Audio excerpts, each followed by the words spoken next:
Thomas à Kempis, chapter 23, says this: "Learn now to die to the world, that thou mayest then begin to live with Christ. Learn now to contemn all earthly things, that thou mayest freely go to Christ." Now, the unfamiliar word contemn means to have contempt. Not that we should be contemptuous of God's blessings, heaven forbid, but that in comparison with our love for God himself, it could be described as contempt. Similar to when Jesus commanded us to hate father and mother, Luke 14:26. It was a comparative statement. We love our parents greatly, but we love God even greater. The paradox is the earthly things that Thomas à Kempis refers to bring us more pleasure since God has been in our lives because our senses are heightened, but we don't cling to them. We don't cling to them possessively. We don't possess them. They don't possess us. We can enjoy them as they pass us by. In other words, we are detached. We care about them, but we don't care. It's a paradox. Thomas à Kempis is not saying that we should be contemptuous, but rather detached. We have a greater love, one that has captured our heart, mind, and imagination, the love of Jesus and the anticipation of his return. Because of this, we hold on to things very lightly. We know that they're passing, and we know that God is watching over us to give or to take away, and it's all for our good. This is one of the greatest comforts for a Christian. He is spared the anxiety of the world. Like Job, he can say, "The Lord has given, the Lord has taken away. Blessed be the name of the Lord." Job chapter 1, verse 21. And like Jesus, he is able to say at the end of his prayer requests, "Nevertheless, not what I will, but what thou wilt." Matthew 14:36. This is a comfort the world cannot know. But note that Thomas à Kempis says that we must learn how to have this attitude. He says, learn now to die to the world. Learn now to contemn all earthly things.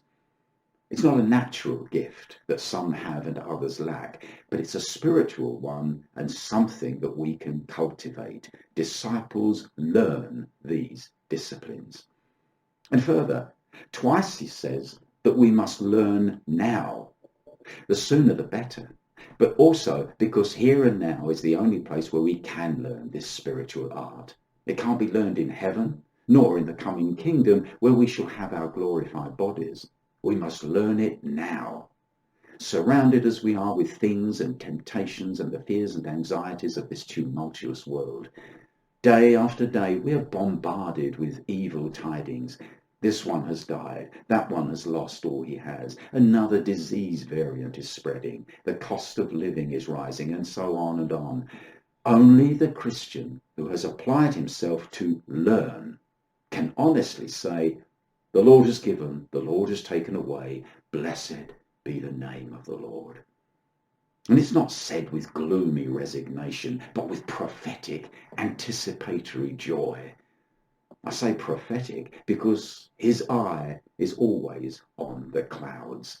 He knows that everything is working towards the return of Jesus and the establishment of his glorious, wonderful kingdom.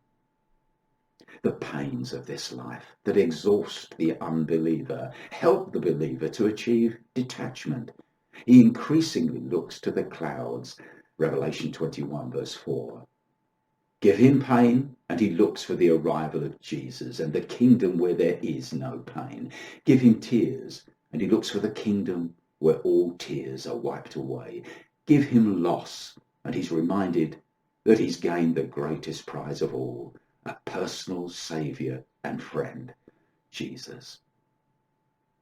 Remember the honey Samson found in the carcass of the lion. Out of the eater something to eat. Judges 14:14. Even that which threatens our peace, the lion, can become a source of blessing. In Revelation chapter 22 verse 17, we read, "The Spirit and the bride say, 'Come.' Now the person who has learned detachment from this world says 'come' with holy zeal and enthusiasm. He doesn't stand on ceremony. It's not said as a polite invitation. There's an urgency and a longing to see the love of his life coming in the clouds of glory. Matthew 24, verse 30 following. And when he appears, we shall freely go to him, in the words of Thomas à Kempis. That is to say, we won't think twice about the things we leave behind. We won't be like Lot's wife, who glanced over her shoulder, revealing that her heart was still attached to Sodom. When we are visited by disappointment, pain and loss, let's recall that the love of Jesus is our secure blessing forever, and that every pain here only serves to weaken our hold on what is passing. We lose what we cannot keep to gain that which we cannot lose. Beloved, when he comes for us, may we freely go to him, joyful and light-hearted, divested of the love of things.